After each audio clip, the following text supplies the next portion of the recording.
What's going on, guys? Tobin here with you. Thanks for checking us on out over here. I appreciate it. If you guys like the Tobin and Leroy show, check out WQAM on YouTube. We're on every single day from 10 a.m. to 2 p.m. If you guys have been looking for us in 790, we moved. We're not morning drive anymore. We are on the middays on a real horse of a lineup there at 5 WQAM. So check us on out. Weekdays from 10 a.m. until 2 p.m. We stream live video-wise. Miami 560 WQAM is where you can check us. We will be streaming live soon. I know I've been saying that a long time. Deep breaths.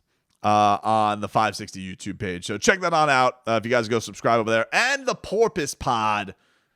Support your guy over here. I would really appreciate that. I'll put the links down in the description, and you guys can do that for me. I would really, really appreciate it. This Dan Campbell, I got to say, it was interesting listening to him this week in the lead up to Dolphins and Lions. He's feeling a little bit, dude. Feeling the heat, feeling the pressure, maybe the hot seat getting to him. I don't know. We know that he does those up downs. Who knows what his punishment may be after this? Maybe he'll do wall sits after the Dolphins kick his ass. But Man Campbell did address his time in Miami and what he remembers. Yes and no. There was so much about it that, it was a different time and place, and the way that I took over and where we were at. And so if anything, it just, having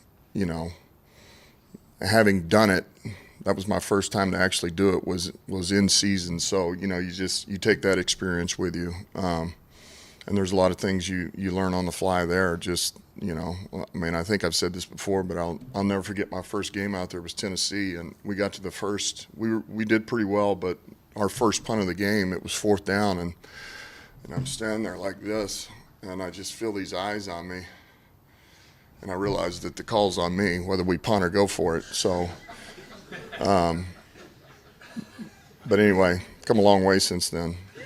Yes, he's come a long way. He's drinking coffee now. He's much more mature from the time where he had hair that looked like Andrew Von Ginkel. But I will say, Von Ginkel, way better hair than Dan Campbell back in the day. I mean, come on, look at Van Ginkel. All right, look at Man Campbell. You tell me who's handsomer. All right, who rocks the golden locks better? All right, we know Von Ginkel rocks the locks. That much we know is true. But in all seriousness, this team is reeling right now. I do think that he's feeling it. They were in Hard Knocks. It's kind of like a buzz thing. You go on Hard Knocks, and they got off to a real great start where they were like flying around, tons of points. Jared Goff leading the league in all kinds of categories. And, now they've cratered. I think been outscored by a lot of points over the last couple of games. And, he's got a tough challenge ahead, and he knows that, especially with them coming in here with the Dolphins going in there and having all the weapons that they have. But it is interesting, you hear it's so funny because Man Campbell, just remembering the weeks where people were really into Man Campbell down here, right after Joe Philbin left. And Joe Philbin was like the opposite of Man Campbell, kind of ho-hum, dopey looking and, got queasy and all that type of stuff. Really loved organizing binders and loved tuna melt sandwiches. Nothing against it, though. And Man Campbell, he's like the liver king. Like he's like a dude who would walk around shirtless and is, eating organs while also coaching football and giving you Oklahoma drill. And I do think that he's right. Like things were different back then, and it doesn't seem like that long ago. But you think back to the time when he got his opportunity with the Dolphins, which I think was 2015 when he got his opportunity to coach. You just think about how different it is back then. Now everybody wants the whiz kid, right? Like everybody wants a Sean McVay, a Kyle Shanahan, a LaFleur, Stefanski, and a Mike McDaniel. Like that is the vibe. And I think back in the day probably was a little bit more like, eat nothing but like metal parts and chew people out and do Oklahoma drills and all that stuff. And then, I think wasn't there a report where like he threw kind of a tirade when he didn't really get a shot at getting the Miami Dolphins job. Now, that being said, they gave it to Adam Gase. Dude was an absolute bum. So they probably would have been better off giving it to Man Campbell, in fairness to our former friend Man Campbell there. But crazy. Also, it was funny watching him. I'll never remember his Dolphins Hard Knocks just really chewing into Michael Agnew. God, that was funny. I mean, just anytime there was some Agnew material, who didn't love it? Whether it was Mike Sherman or Dan Campbell giving him the business. Hilarious. But Dan Campbell did mention that this is going to be a tough challenge this week, taking on the Legion of Zoom on the Dolphins' part between Waddle and Tyreek Hill. And I got to say, on the side of this with Jaylen Waddle, God, I got to get one of those shirts where he's got the penguin with the 17 on it. I need that, and I also need the Dolphins. Shout out to the fans, by the way.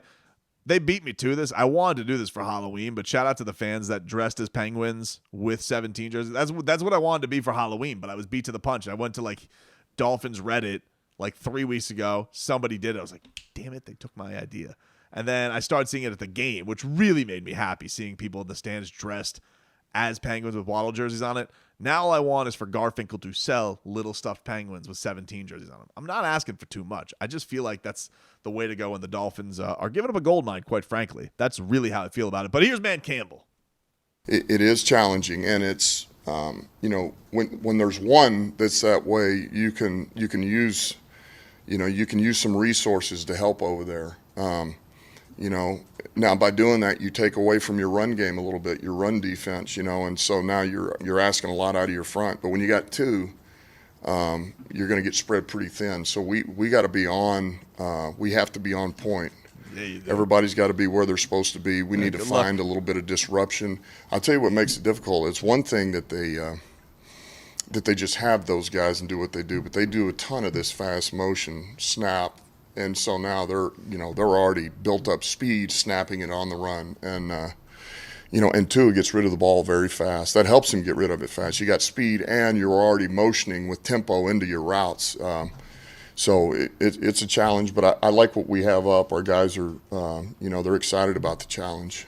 Yeah, you sound really excited and not petrified at all, man, Campbell. I mean, you're gonna have that giant muscled neck on a swivel, dude. Like, good luck.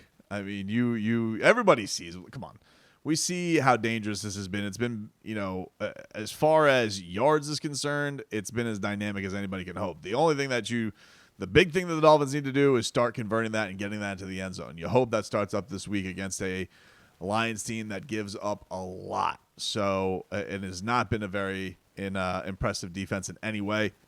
They've had some flashes on offense for sure, but man, Campbell, I'm not gonna lie, sounds like he's losing a little bit of sleep over it. Sounds like he is, having an extra protein shake in the morning to try and just calm his nerves about it. I don't know, maybe a wheatgrass shot, whatever you healthy people do. I don't know anything about that.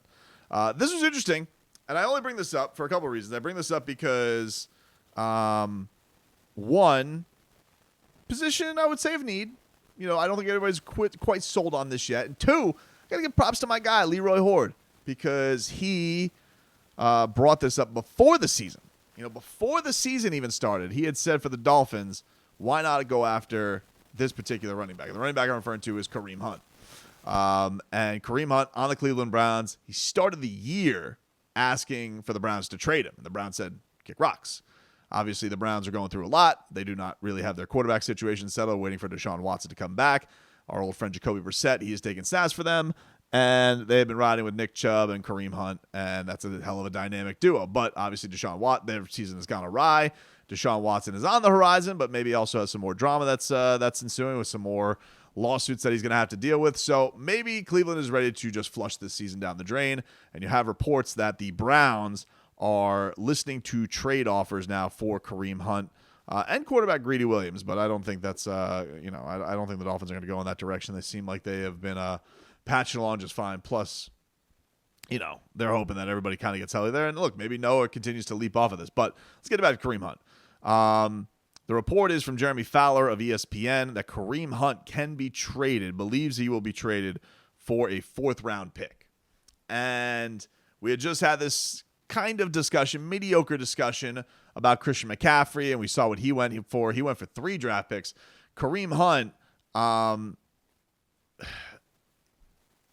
interested in this simply because for a couple of reasons. One, when Leroy first brought this up, to his credit, he's like, well, what do you think about it? And I stupidly said, nah, Kareem Hunt. What do you need Kareem Hunt for? We got Chase Edmonds.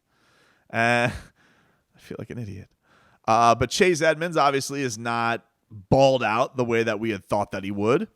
And Kareem Hunt is certainly a name. It's a guy who has, not lit the world on fire this year. He has not lit the world on fire this year. with the numbers that he's put up, but he has had some good years. And if you were going to have him kind of as a compliment to Mostert, maybe that's something the Dolphins would consider in a situation. So I just thought that was interesting simply because we had kicked that name around, just like not even rumor mill wise, just with when he was bringing up the trade demands, and now it seems like he is available. So curious to know what Dolphin fans think about that potential move, about adding him, because I do feel like I'm rats off a ship on Chase Edmonds. Too many drops. It's been very frustrating. Seems like he screwed up on that 4th and 3 play we all got very mad at. And the thing I would wonder with a guy like Kareem Hunt is, for Mike McDaniel, like, how much does he trust bringing in a new running back into his system? We know that he is going with his guy, Mostert. And him and Mostert, they're thick as thieves. Like, that's, that is a bond right there between those two. So how would he feel about bringing somebody else in that you're going to give up an asset for, clearly wants a big role, wants money? Would he be okay coming into a place where he's essentially still the second back? Could he take over the role for Mostert? I don't know. I thought Mostert was the best player on offense last week. I thought he was awesome.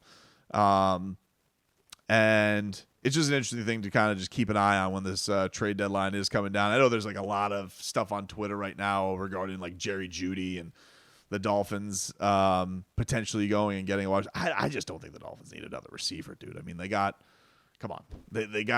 Tyreek Hill and Jaylen Waddle and Mike Gesicki, essentially. Like, that's your receiving core, and it's pretty damn good. I think that solidifying the backfield, to me, if I was going to make a move for the Miami Dolphins and I was going to give up an asset, which doesn't really, a 4th-round pick doesn't, like, wow, is that scary? I don't know. I think that's a a fair price, and I just feel like that would be a position, if I were the Dolphins looking at something, I would be that, or maybe on the defensive side. I saw Roquan Smith crying today because they gave away Robert Quinn, which, by the way, this mother bleeper Robert Quinn, 18.5 sacks last year. Like, I feel like I knew that, but I didn't know that because I was like, that Robert Quinn? Like, he's wow.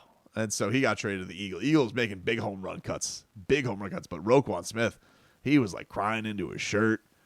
Hey, Roquan, make a stink.